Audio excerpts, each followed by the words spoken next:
Rohit hair.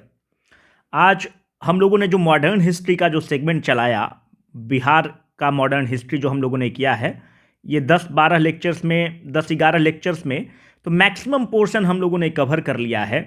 पर हम लोगों ने किस लेवल का हम लोगों की तैयारी है उसको टेस्ट करने के लिए सबसे अच्छा तरीका होता है कि आप प्रीवियस ईयर क्वेश्चंस को देखिए कि क्या आप उन क्वेश्चंस को बनाने के कंडीशन में हैं कि नहीं। अगर नहीं बनाने की कंडीशंस में हैं तो हम लोग फिर रिविजिट करेंगे।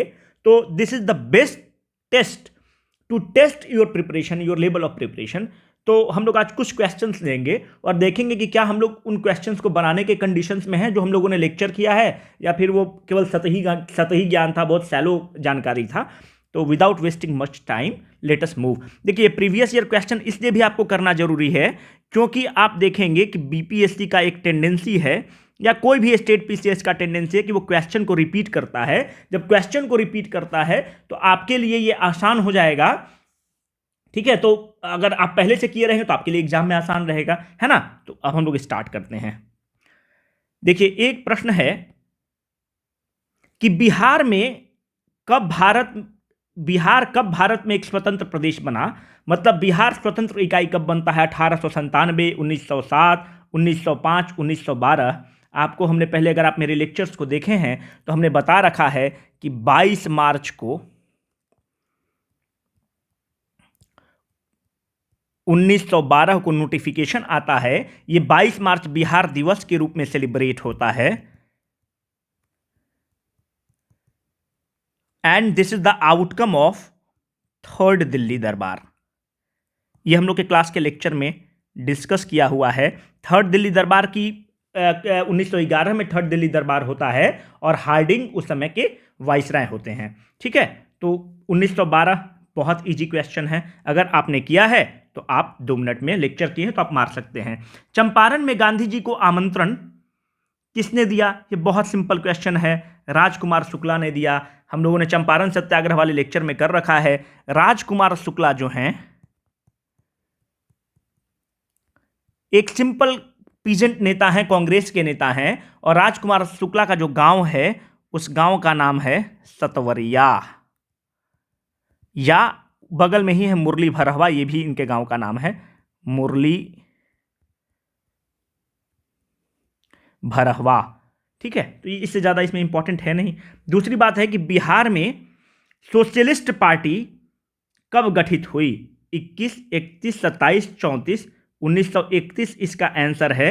कहीं कहीं क्वेश्चन में बिहार में दिया हुआ है 1934, क्वेश्चन में लिखा हुआ है, पर 1934 में ऑल इंडिया सोशलिस्ट पार्टी की गठन होगी। बिहार सोशलिस्ट पार्टी की गठन 1931 में होती है, पटना में होती है, और हमने ये लेक्चर में आपको बता रखा है, फूलन प्रसाद वर्मा के आवास पर होती है, इनफॉर्मल मीटिंग होता है, और वहीं पर बिहार सोशलिस्ट पार्टी की गठन होगी 1931 में। ये इसका करेक्ट आंसर है। बीपीएससी भी इसी को माना है।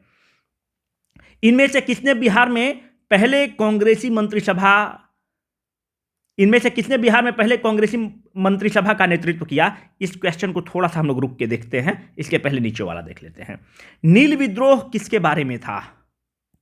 रैयत नील की खेती नहीं करना चाह रहे थे पर जबरदस्ती करवाई जा रही थी। रैयत नील की खेती करना चाह रहे थे पर उन्हें जबरदस्ती रोका जा रहा था। यह सेंटेंस का कोई मतलब ही नहीं है। नीले रंग के झंडे वाले एक विद्रोही आंदोलन के लिए हो ही नहीं सकता। हमने आपको जो वो वीडियो देख लीजिएगा कि कैसे बीपीएससी में क्वेश्चंस को अटेम्प्ट करना है। जब तक आप श्योर शॉट नहीं है, ई को आप काट के चलेंगे। श्योर हैं तब ई पे जाएंगे। अगर आपको पता है कि ये भी है और ये भी है तब आप ई को मारेंगे, नहीं तो अगर आपको रिस्क लेना है तो ई को काट के चलिए। ई बीपीएससी अपने लिए बनाया है। अब देखिए, कंफ्यूजन कहां है कि रैयत नील की खेती नहीं करना चाह रहे थे पर जबरदस्ती करवाई जा रही थी। ठीक स्टेटमेंट लग रहा है। रैयत नील की खेती नहीं करना चाह रहे थे पर उनसे एक अमान्य मूल्य पर जबरदस्ती करवाई जा रही थी। दोनों ठीक स्टेटमेंट है, पर यह ज्यादा ठीक स्टेटमेंट है। अब आप देखिए कि इस तरह के प्रश्न में जब भी आपको अप्रोच लेना रहे, जब भी आपको हिट करना रहे, दोनों स्टेटमेंट ठीक लग रहा है, पर जो ज्यादा एक्सप्लेन्ड स्टेटमेंट है, आप सेकंड वाला स्टेटमेंट को देखिए, ज्यादा एक्सप्लेन किया हुआ है। रैयत नील की खेती नहीं करना चाह रहे थे, पर उनसे एक अमान्य मूल्य पर जबरदस्ती करवाई जा रही थी, और इस पर देखिए पर जबरदस्ती करवाई जा रही थी। तो ये स्टेटमेंट अगर मुझे मारना रहता, इन दोनों में चूज करना रहता, तो मैं इस स्टेटमेंट को चूज करता, क्योंकि ज्यादा कॉज को बता रहा है कि भाई एक अमान्य मूल्य है, एक ऐसा प्राइस है जिसपे हम नहीं करना चाह रहे थे, फिर भी जबरदस्ती कराया जा रहा था। तो it is a more explained statement, ये ज्यादा ही एक एक्सप्लेन्ड स्टेटमेंट है। तो जब भी इस तरह का डायलेमा हो, तो जो ज्यादा एक्सप्लेन्ड स्टेटमेंट है आप उसके साथ जाना प्रीफर करिए, ठीक है। तो इसमें ये हो गया। देखिए ये वाला क्वेश्चन बहुत इंपॉर्टेंट है, और बहुत लोगों को इस क्वेश्चन में कंफ्यूजन होता है, तो इसको आज हम लोग थोड़ा सा डील कर लेते हैं, है ना। देखिए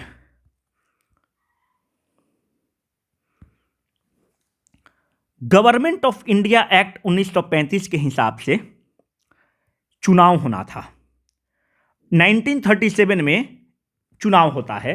जब 1937 में चुनाव होता है तो बिहार में भी चुनाव होगा। जब बिहार में चुनाव होता है तो कांग्रेस पार्टी अलायंस करेगी। किसके साथ अलायंस करेगी? मुस्लिम लीग के साथ? बिल्कुल नहीं। एक पार्टी है, उस पार्टी का नाम है मुस्लिम इंडिपेंडेंट, MIP, ठीक है, मुस्लिम इंडिपेंडेंट पार्टी। इसके साथ कांग्रेस पार्टी अलायंस करके चुनाव लड़ेगी। मुस्लिम लीग भी चुनाव लड़ेगी, पर मुस्लिम लीग देखिए उस समय आप देखते हैं कि बिहार में मुस्लिम लीग को कितने सीट मिलते हैं? 0, लड्डू सीट मिलते हैं। मुस्लिम इंडिपेंडेंट पार्टी जिसके साथ कांग्रेस अलायंस के साथ चुनाव लड़ती है, ये सेकेंड लार्जेस्ट पार्टी के रूप में उभर के आती है। सबसे 1 नंबर की पार्टी कौन उभर के आती है? कांग्रेस। 2 नंबर की पार्टी आती है मुस्लिम इंडिपेंडेंट पार्टी। इसी मुस्लिम इंडिपेंडेंट पार्टी के नेता हैं, उनका नाम है मोहम्मद यूनुस। अगर आपने हमारा लेक्चर्स को देखा है तो हमने जो पेपर एंड मैगजीन वाले लेक्चर में आपको बताए हैं कि 1924 में एक अखबार निकलती थी सॉरी 1924 में एक अखबार निकलती थी, उस अखबार का नाम था पटना टाइम्स।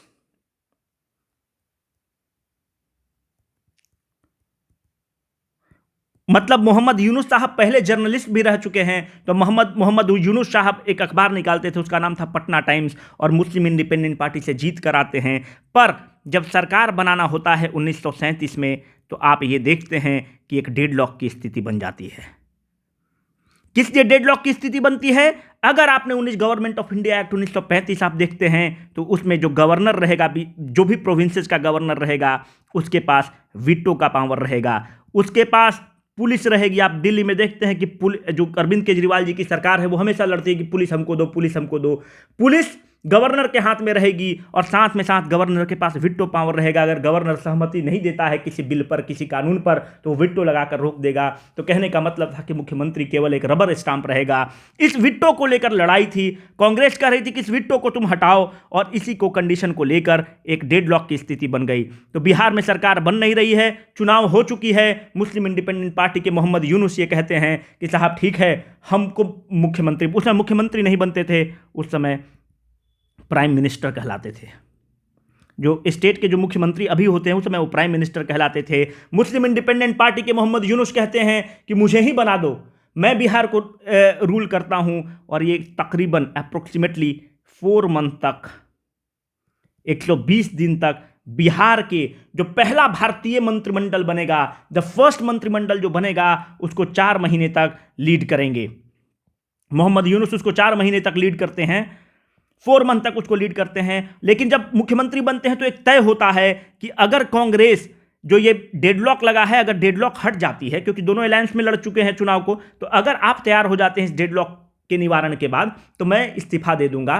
तो अगर आपसे पूछेगा कि पहली कांग्रेस जो कांग्रेसी मंत्रिमंडल का चीफ मिनिस्टर कौन बनता है या हेड कौन बनता है, तो आप देखेंगे कि इसके बाद बिहार के पहले मुख्यमंत्री, जिनको बिहार केसरी भी कहते हैं, श्री कृष्ण सिंह, 4 महीने बाद ये रिजाइन कर देंगे मोहम्मद यूनुस, डेडलॉक टूट जाता है और श्री कृष्ण सिंह मुख्यमंत्री बन जाएंगे बिहार के। तो अब क्वेश्चन को आपको समझना पड़ेगा कि क्वेश्चन क्या पूछेगा। अगर क्वेश्चन पूछता है कि भारतीय मंत्रिमंडल में पहले मुख्यमंत्री कौन बनेंगे या कौन लीड करता है, तो वो है मोहम्मद यूनुस। कांग्रेसी मंत्रिमंडल जो बनता है उसको कौन लीड करते हैं, तो श्री कृष्ण सिंह। तो आपको ये चीज़ पता होना चाहिए। फिर लेटर पार्ट में आप ये पाते हैं, थोड़ा सा स्पेस कम है पर मैं आपको यहाँ पे बता देता हूँ, थोड़ा सा इरेज करना पड़ेगा, इसको इरेज करके बताता हूँ। फिर आप देखते हैं कि एक पॉलिटिकल प्रिजनर्स, ये जो बिहार की जो सरकार बनती है इसको फाइनल रिजाइन कर देगी। कब रिजाइन करेगी, 15 फरवरी 1938 को रिजाइन कर देगी। क्यों रिजाइन करेगी, कांग्रेस की जो सरकार रहती है बिहार की, वो बोलती है कि जो पॉलिटिकल प्रिजनर्स हैं इनको रिहा करो, और अंग्रेजी हुकूमत रिहा नहीं करेगी। आपको हमने बता रखा है कि गवर्नर के पास विटो पावर है, तो वो बोलेगी कि पॉलिटिकल प्रिजनर्स को रिहा करिए। जैसे कि पॉलिटिकल प्रिजनर एक थे, उनका नाम था योगेंद्र शुक्ला। इनको काला पानी का सजा था, और काला पानी का सजा था, ये बोल रहे थे कि भाई मेरा काला पानी, हम एक पॉलिटिकल प्रिजनर हैं, हम इतने गैंगस्टर नहीं हैं, बहुत बड़े गुंडा नहीं है कि हमको काला पानी का सजा दी जाए। तो पॉलिटिकल प्रिजनर्स के बात पर सहमति नहीं बनती है गवर्नर के साथ, और पॉलिटिकल प्रिजनर वाले इशू पर बिहार की सरकार 15 फरवरी 1938 को रिजाइन कर देती है, मंत्रिमंडल इस्तीफा दे देता है। तो ये भी ध्यान रखिएगा। अब आप सवाल देखिए, इनमें से किसने बिहार में पहले कांग्रेस मंत्रिसभा का नेतृत्व किया? देखिए, आपको अब्दुल बारी है, जयप्रकाश हैं, आंसर इज श्री कृष्ण सिंह। आपको हमने बताया कि मोहम्मद यूनुस जो हैं वो कांग्रेसी मंत्रिमंडल को लीड नहीं करते हैं, वो जो पहला भारतीय मंत्रिसभा बनेगा उसको लीड करेंगे। आप आगे क्वेश्चन देखिए, बिहार का ही क्वेश्चन है कि बिहार में 1937 में गठित प्रथम भारतीय मंत्रिमंडल, देखिए बच्चों को बहुत कंफ्यूजन रहता है, इसलिए हमने कंफ्यूजन को क्लियर किया है। गठित प्रथम भारतीय मंत्रिमंडल का नेतृत्व किसने किया?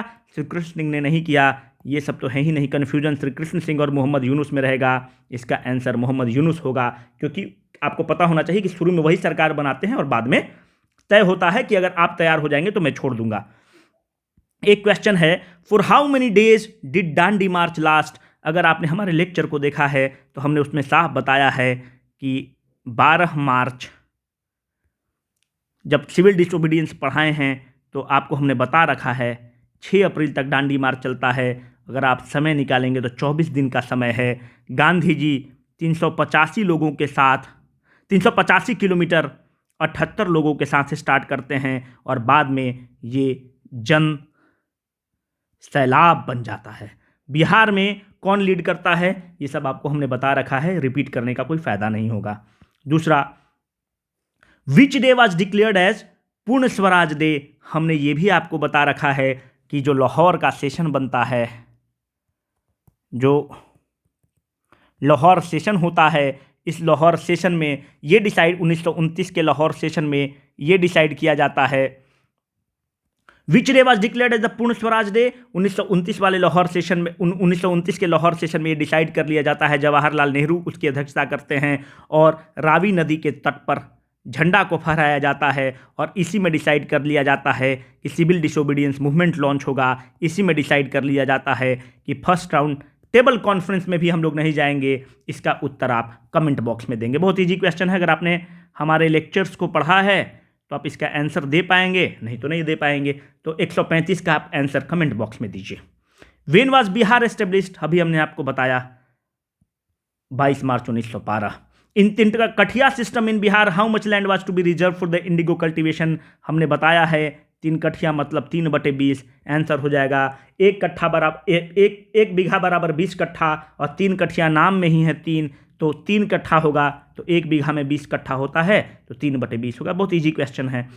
चंपारण में इंडिगो के किसानों की दशा की ओर गांधी जी का ध्यान किसने आकर्षित किया? बहुत ही इजी क्वेश्चन है, राजकुमार शुक्ला ने। ये क्वेश्चन थोड़ा सा आप देखिए, प्राचीन महाजनपद मगध की प्रथम राजधानी कौन सी थी? ये क्वेश्चन बहुत अच्छा क्वेश्चन है, इसमें मैक्सिमम लोगों ने गलत किया है। मैक्सिमम लोगों ने पाटलिपुत्र मारा था, पर आंसर गलत है। जब आप ज्योग्राफी वाला लेक्चर पढ़ेंगे तो उस लेक्चर में हमने पढ़ाया है कि घोड़ा कटोरा, जब हम राजगीर को पढ़ा रहे थे घोड़ा कटोरा, तो उसमें हमने आपको जिक्र किया था कि घोड़ा कटोरा जरासंध का जगह था जहां पे जरासंध रहते थे। कहां पे है? राजगीर में।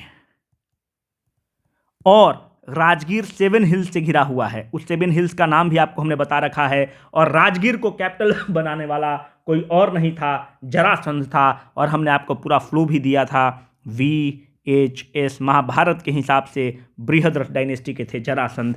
ठीक है, तो आप ये देख लीजिएगा, इसका आंसर ई हो जाएगा। बहुत लोग हमें अमूमन आपको बोलते हैं कि ई तभी मारना है जब आपको पता हो, इसमें राजगीर कहीं ऑप्शन नहीं है, तो इसका आंसर ई हो जाएगा। और ये बहुत ही खूबसूरत क्वेश्चन है, क्योंकि ये आपको ट्रिगर कर रहा है कि आप पाटलिपुत्र को मारें। ये आप ज्योग्राफी वाला लेक्चर देखिए, वाटरफॉल वाला, उसमें मैंने बता रखा है। स्वामी सहजानंद निम्न में से किससे संबंधित थे? इजी एकदम क्वेश्चन है। बिहार में किसान आंदोलन, आपको अगर देखेंगे तो बिहार प्रोविंशियल किसान सभा की स्थापना होती है 1929 में, नवंबर 1929 में सोनपुर में। ये सारा लेक्चर में बता रखे हैं आपको, बस ये दिखाना चाह रहे थे कि सारा क्वेश्चंस आप बना सकते हैं अगर आपने लेक्चर को किया है तो। बाबा ठाकुरदास ने पटना में किस सोसाइटी की स्थापना की? बहुत ही इजी क्वेश्चन है। 1906 में बाबा ठाकुरदास रामकृष्ण आश्रम या रामकृष्ण सोसाइटी की स्थापना पटना में की है। जब हमने स्वदेशी आंदोलन पढ़ाया है तो उसमें हमने बता रखा है। तो रामकृष्ण मिशन सोसाइटी की स्थापना करते हैं। क्यों करते हैं? बिहार का विभाजन जब स्वदेशी मूवमेंट चलता है तब बहुत चीज़ बॉयकॉट होता है। यही स्वदेशी मूवमेंट बॉयकॉट मूवमेंट में बदल जाता है। जब उस चीज़ को तब्दील होती है तो शिक्षा नहीं होता है, युवाओं को शिक्षा वगैरह देने के लिए रामकृष्ण सोसाइटी की स्थापना होती है। ये सब हमने बता रखा है, आप लेक्चर्स देख लीजिएगा।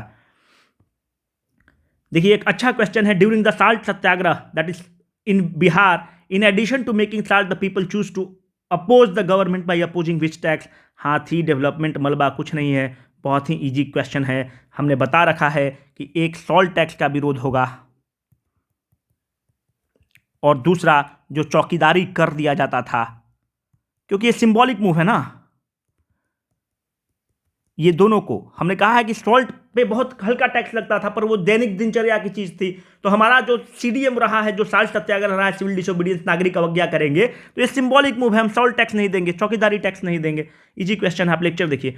The elected government of the Bihar resigned in February 1938 for which reason? अभी हमने आपको बता रखा है। अगर आप उस चीज को देखें, participation of India in the war, ना। Satyagraha against the British at the call of Gandhi, ना। High tax being imposed for the release of the political prisoners, आपको हमने बताया कि योगेंद्र शुक्ला ऐसे जो लोग थे पॉलिटिकल प्रिजनर थे, और इन लोग को एक सिंपल सा पॉलिटिकल वाला चीज़ पर, जैसे आज के डेट में आप देखते हैं कि आप थोड़ा सा भी कुछ इशू करते हैं, सरकार क्या करती है? तुरंत सेडिशन लगा देती है। तो ये क्या है? सेडिशन जब आप लगाते हैं तो किसी के फ्रीडम ऑफ एक्सप्रेशन को दबाने की कोशिश करते हैं। उस समय थोड़ा बहुत पॉलिटिकल प्रिजनर हुआ, उसको काला पानी की आप सजा दे दिए, अंडमान के जेल में डाल दिए। तो for the release of the political prisoners, Bihar के बहुत लोग पॉलिटिकल प्रिजनर्स थे, उनके रिलीज के लिए 15 फरवरी 1938 को रिजाइन कर दिया जाता है। कब है डेट? 15 फरवरी 1938 को रिजाइन किया जाएगा।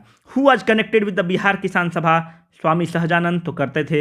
राहुल संकृत्यान के बारे में आपको बता रखे हैं। जब दोनों आपको राहुल संकृत्यान के बारे में हमने बता रखा है कि राहुल संकृत्यान 1938 में अंबरी सत्याग्रह को लीड करते हैं।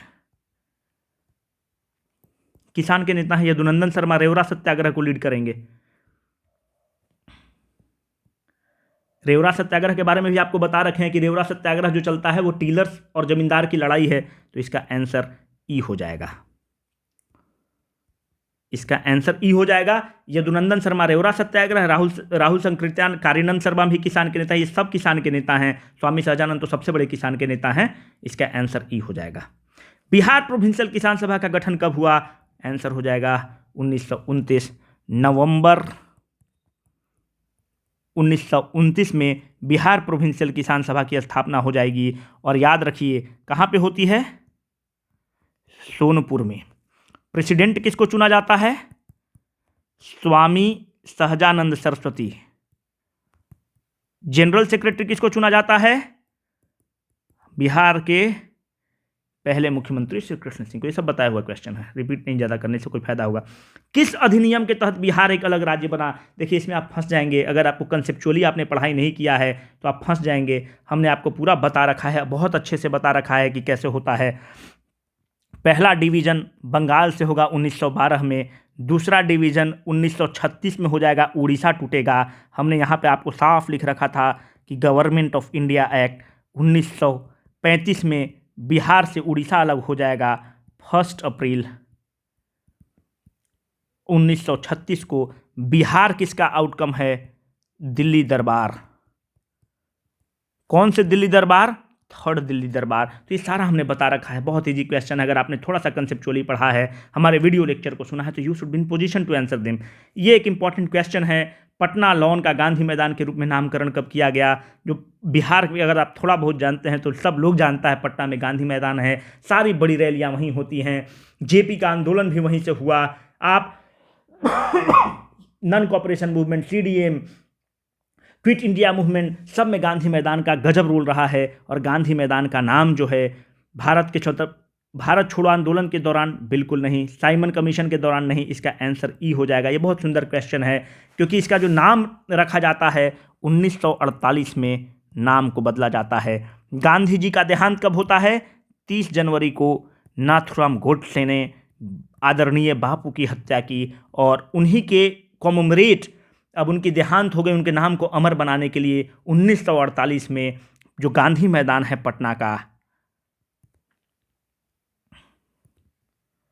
जो पहले पटना लॉन कहा जाता था, गांधी मैदान का नाम पहले पटना लॉन था, उस पटना लॉन का नाम बदल के गांधी मैदान बापू के मृत्यु के उपरांत कर दिया जाता है। तो इसका आंसर ई हो जाएगा। बहुत सुंदर क्वेश्चन है। बंगाल विभाजन की घोषणा कब हुई? बहुत ही इजी क्वेश्चन है कि जो बंगाल विभाजन की घोषणा 19 जुलाई 1905 को की गई, पर इसको इम्प्लीमेंट 16 अक्टूबर 1905 को किया गया। बताया हुआ क्वेश्चन है, ज़्यादा इसमें जोर नहीं है। किसने दुखी आत्मा दुखी हृदय जैसे छदनामों के तहत लिखकर चंपारण के किसानों की दुर्दशा पर प्रकाश डाला? ये भी अगर आप देखें तो हमने बताया कि वहाँ के एक बेतिया के एक मदरसा के टीचर हैं, उनका नाम है पीर मोहम्मद मुनिश, यूनुस लिख दिया, पीर मोहम्मद मुनिश मदरसा के टीचर हैं। ये आर्टिकल्स कहाँ लिखते थे? उस समय की बहुत बड़ी मैगजीन थी, अखबार था, उसका नाम था प्रताप। और प्रताप जो है कौन चलाते थे? गणेश शंकर, बहुत बड़े पत्रकारिता में नाम हैं उस समय के, गणेश शंकर विद्यार्थी चलाते थे। और प्रताप जो मैगजीन है, अखबार है, इसी में एक आर्टिकल निकला था, चंपारण में अंधियार। और यही आर्टिकल को राजकुमार शुक्ला पढ़ते हैं और उद्वेलित हो जाते हैं और गांधी जी के पास चले जाते हैं लखनऊ सेशन में। ठीक है, तो इसका आंसर है पीर मोहम्मद मुनिश। 1920-22 के असहयोग आंदोलन के दौरान बिहार में प्रचलित मान्यताओं में से एक थी कि उनकी जीत होगी, क्योंकि गांधी जी एक निपुण राजनीतिज्ञ थे ना, उनके अंग्रेजों को हराने का तरीका पता था ना, अंग्रेजी जानते थे, इसके चलते कैसे होगा? धर्म के प्रतीक थे। ये इसलिए है कि लोगों का ये मानना था, बिहार के लोग थोड़े धार्मिक प्रवृत्ति के थे, उनका ये मानना था कि धर्म की हमेशा जीत होती है।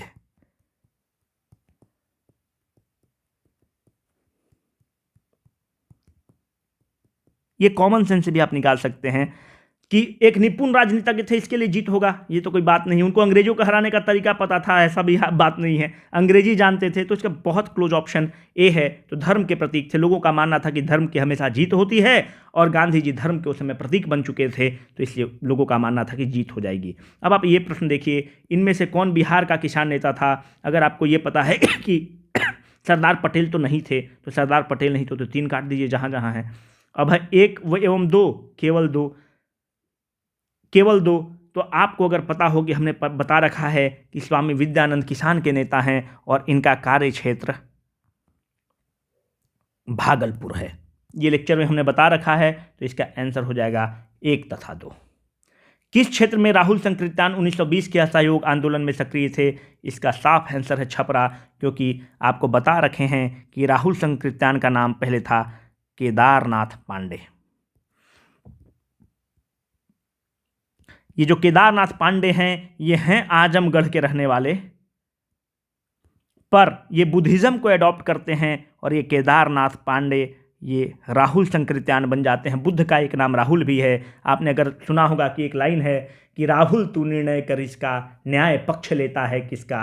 ये जब भगवान बुद्ध के पिताजी की लड़ाई होती है अपनी पत्नी से, तो उसमें ये लाइन देते हैं कि राहुल तू निर्णय कर इसका, न्याय पक्ष लेता है किसका। तो केदारनाथ पांडे अपना नाम चेंज कर राहुल संकृत्यान कर लेते हैं, बुद्धिज़्म को अडॉप्ट करते हैं और इनको सेकेंड बुद्धा भी कहा जाता है। बहुत बड़े साहित्यकार हैं। ये एक किताब लिखेंगे, वोल्गा से गंगा। एक और इनकी किताब है, सॉरी घुमक्कड़ शास्त्र। ये सब बता रखे हैं, फिर रिपीट करने का कोई मतलब नहीं होगा। आप लेक्चर्स देख लीजिएगा, ये सारे क्वेश्चन आप बना पाएंगे। जितने भी प्रीवियस ईयर के क्वेश्चन हैं आप पोजीशन में होंगे आंसर करने के लिए, ठीक है। तो आप वीडियो लेक्चर देख लीजिए। Thank you very much. बस मेरा कोशिश ये था कि आपको दिखा दे कि हमने जो पढ़ाया है उससे आप प्रीवियस ईयर क्वेश्चंस बना पा रहे हैं कि नहीं, ठीक है। तो और भी क्वेश्चंस हम लोग ले लेंगे, कुछ फ्रेश क्वेश्चंस भी ले लेंगे। जहाँ भी क्वेश्चंस रहेंगे आप लेक्चर्स को देख लीजिए, सारे क्वेश्चंस आपसे बन जाएंगे। Thank you.